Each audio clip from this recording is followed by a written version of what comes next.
No vídeo de hoje eu vou te contar 5 coisas que podem estar ativando a tua compulsão alimentar. Como assim ativando? Podem ser um gatilho, coisas que acabam acontecendo antes de um episódio começar e que talvez tu não perceba. E no momento em que eu te contar essas coisas e tu começar a fazer algumas associações, tu vai começar a conseguir ficar preparada para esses momentos. Mas, antes disso, sejam muito bem-vindas ao meu canal. Eu sou a Rafa Mansur, eu sou psicóloga comportamental e eu passei 9 anos da minha vida sofrendo com compulsão alimentar. Eu tive alguns outros transtornos também, mas isso vocês já sabem, e se tu não sabe, assiste os outros vídeos aqui do canal. Mas vamos lá ao que interessa. Uma das coisas que muitas vezes as pessoas não percebem que ativam outro episódio de compulsão alimentar é a própria compulsão alimentar. É o outro dia de ter tido uma compulsão alimentar. Como assim? Para lidar com as emoções desconfortáveis de ter tido um desconforto, de ter tido uma compulsão, para lidar com aquela culpa, com aquela frustração, com aquele arrependimento, a pessoa recorre à comida de novo. Por quê? É um ciclo. Porque é um ciclo do comer emocional. Como não se sabe lidar muitas vezes com essas emoções desconfortáveis, o ciclo recomeça. Então, para não pensar sobre aquilo, começa outro episódio de compulsão. E acaba que depois que passa, aquela fuga, né, aquela tentativa de se anestesiar daquelas emoções ruins, daquele acontecimento, passa e eu tenho outro episódio de compulsão. E eu fico, às vezes, dias, às vezes semanas, presa nesse ciclo. Então, o que a gente precisa fazer? Identificar isso, para quando possivelmente acontecer um episódio de compulsão, tu já ficar atenta. Que muitas vezes isso acaba reativando esse ciclo. A forma como tu lida e a forma como tu reage a um episódio de compulsão alimentar é decisivo para que isso não aconteça de novo. E um dos pontos mais importantes dessa situação, além de aprender a lidar com essas emoções desconfortáveis, aprender a enfrentar e passar por essas emoções ruins antes do episódio, ou de suportar não entrar ali naquele episódio de compulsão para fugir dessas emoções confortáveis, realmente lidar com o que aconteceu, parar, sentar, identificar os gatilhos, é não tentar compensar.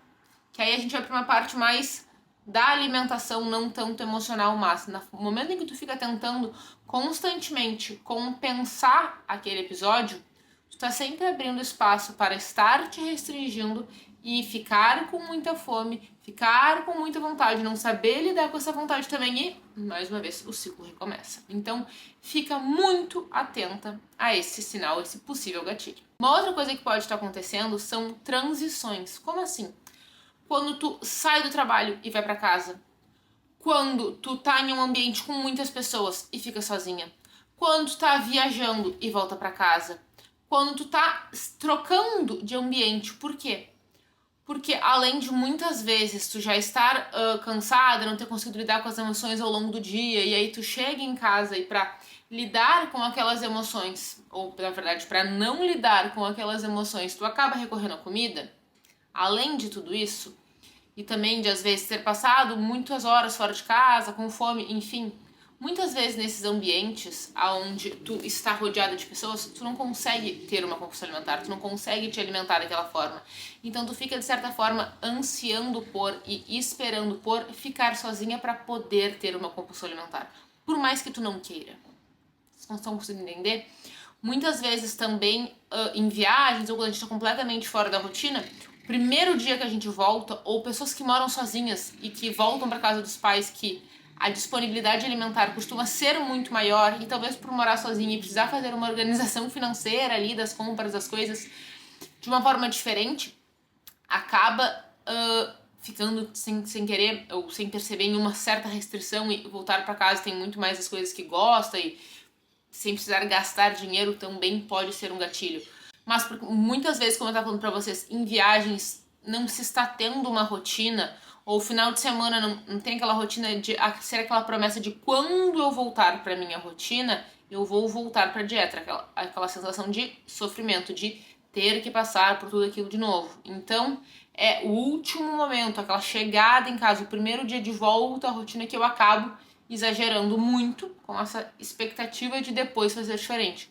Mas muitas vezes acontece também porque quando eu estava acompanhada, quando eu estava com outras pessoas, eu não conseguia ter compulsão alimentar, não comia dessa mesma forma na frente dos outros. E quando eu tô sozinha, eu posso. Então fiquem muito atentas a essa situação.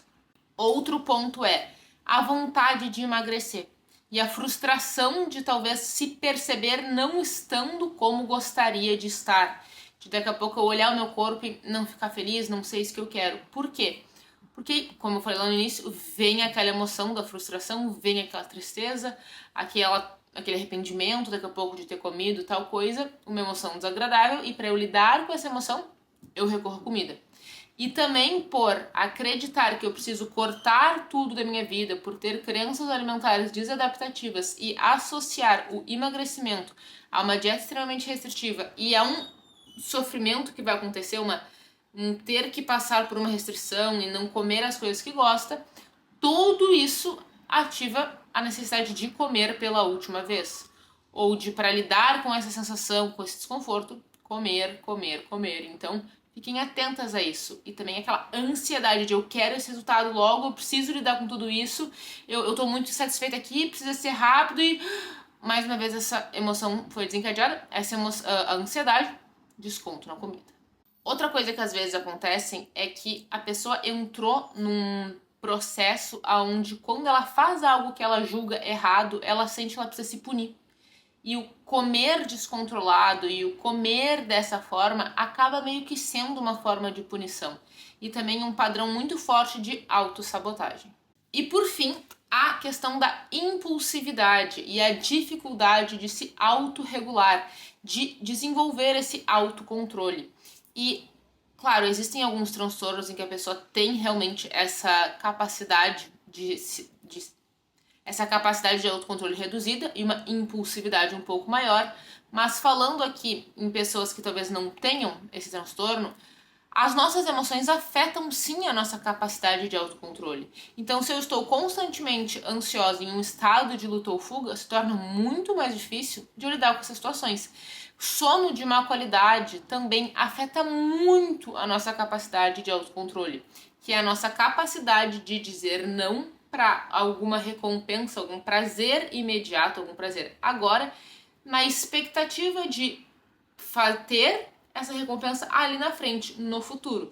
De eu passar por algum desconforto agora para ali na frente ter uma recompensa futura, uma recompensa talvez maior do que eu teria agora.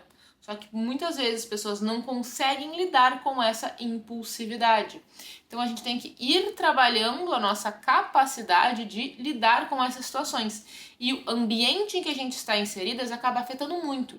Se eu tenho um monte de chocolate, um monte de coisa em casa e eu já sei que eu tenho esse padrão de querer comer tudo de uma vez só, de ligar um agora já foi, de achar que isso é proibido, então que eu só posso comer em tal dia, então no dia que eu comi eu estraguei tudo e depois eu volto. Se tudo isso já tá junto, ter uma grande disponibilidade de alimentos, por exemplo, no final do dia que a minha capacidade de autocontrole já está reduzida, é o cenário perfeito para entrar em um episódio de compulsão. Então, o que eu estou querendo dizer com isso?